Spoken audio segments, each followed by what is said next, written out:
All right, so this is our recap of section 6.1. So I'm going to start the PowerPoint here. And as we go through this, our first word was point estimate, which is a single value estimate for a population parameter. It is most unbiased point estimate of the population mean is the sample mean.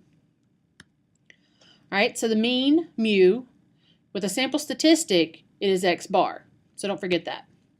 The level of confidence is the probability that the interval estimate contains the population parameter.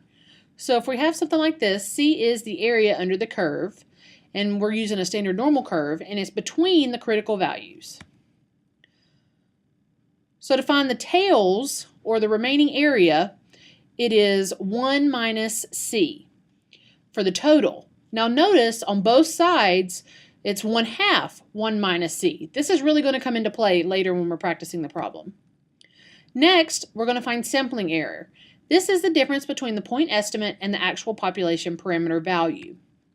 For mu, the sampling error is the difference, which is x bar minus mu. Mu is generally unknown. X bar varies from sample to sample. The margin of error is the greatest possible distance between the point estimate and the value of the parameter it is estimating for a given level of confidence C, denoted by E. So there's the error, and you can ignore that second little part, but what it's just saying is the z-score times the standard deviation. Now, we're dealing with a sample standard deviation, so we have a little bit of a formula difference. So what we're going to do is E equals the z-score times standard deviation divided by the square root of n. Sometimes called the maximum error of estimate or error tolerance. So a confidence interval for the population mean mu is x bar minus error and x bar plus error, where error is the z-score times standard deviation divided by the square root of n. The probability that the confidence interval contains mu is C. Given a C confidence level and a margin of error E, the minimum sample size n needed to estimate the population mean is as follows. N equals the z-score times the standard deviation divided by the error, the whole thing quantity squared. If standard deviation is unknown, you can estimate it using S, provided you have a preliminary sample with at least 30 members. So let's practice this. We have a social network website that allows users to add friends, send messages, and update their personal profiles. The following represents a random sample of the number of friends for 40 users of the website.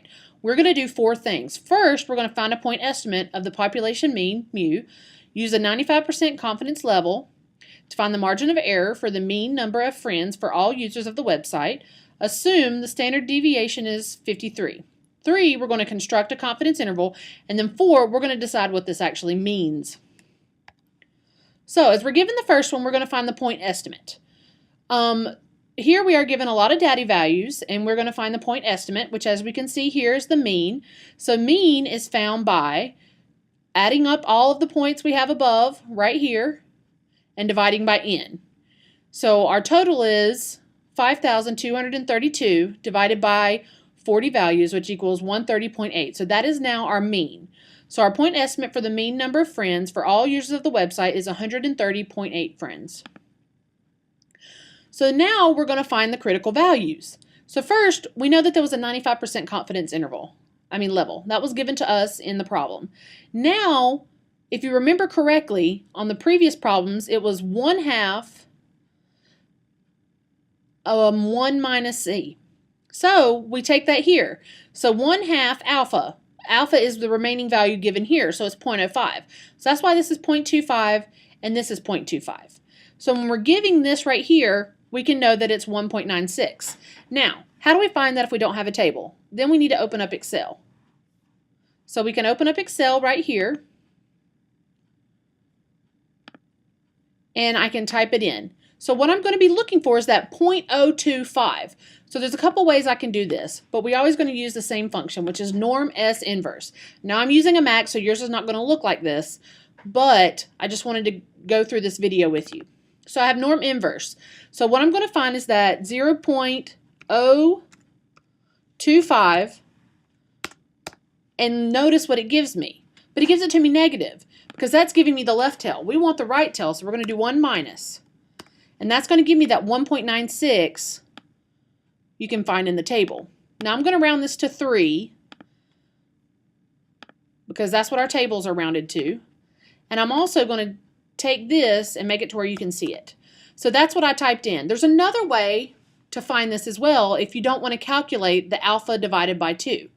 So you can put that alpha divided by 2 in our formula. So I'm going to go to norm inverse, and I'm going to do 1 minus, which what was our alpha? The remaining, so it was 0.95, so it's 0.05 divided by 2. And as you notice, I get the exact same thing here. So when I open it up, I can drag it over here, make this 3 decimal places again. Make this equal this, and you can choose whichever way is best for you, and that gives us that 1.96 that we used just a minute ago. Now I'm going to go back to our PowerPoint, and you can see where that 1.96 came from. 95% of the area under the standard normal curve falls within 1.96 standard deviations of the mean. That's what our standard score means. You can approximate the distribution of the sample means with the normal curve by the central limit theorem because n equals 40, and that is greater than or equal to 30. Now we're going to calculate the error. So recall from our problem that our z-score was 1.96, our standard deviation was 53, and there are 40 people in our sample. So therefore we have 1.96 times 53 divided by the square root of 40, which gives us 16.4. All right, so you are 95% confident that the margin of error for the population mean is about 16.4 friends. Now we're going to construct our confidence interval. And there's the interval down below, but in order to get to that interval, we have to recall that the mean is 130.8 and the error is 16.4. So here we subtract the error and we get 114.4, and here we add the error and we get 147.2. We add those together and make our confidence interval. Now we need to figure out what this actually means. So with a confidence interval between 114.4 and 147.2, we can say with 95% confidence that the population mean number of friends is between 114.4 and 147.2. All right, there was one other thing we learned today, and that was sample size. So if you want to estimate the mean number of friends for all users of the website, how many users must be included in the sample if you want to be 95% confident that the sample mean is within 7 friends of the population mean? Assume the sample standard deviation is about 53. First, we got to find the critical value. All right, as you notice in here, it tells us 95%. So as we go back, we found that. We know that it's 1.96 because we previously found that. So our standard score is this. Our standard deviation is 53, and we have an error of 7. So we go back to our formula and we plug it in. Our score times our standard deviation divided by error squared. So it equals this. Now we're dealing with people, so we can't have 0.23 of a people, so we have to round to the whole number. So I need at least 221 users in my sample to have an error of 7 with 95% confidence and a standard deviation of 53. And that's it. So now you know how to find a point estimate and a margin of error, construct and interpret a confidence interval, and determine the minimum sample size required when estimating mu.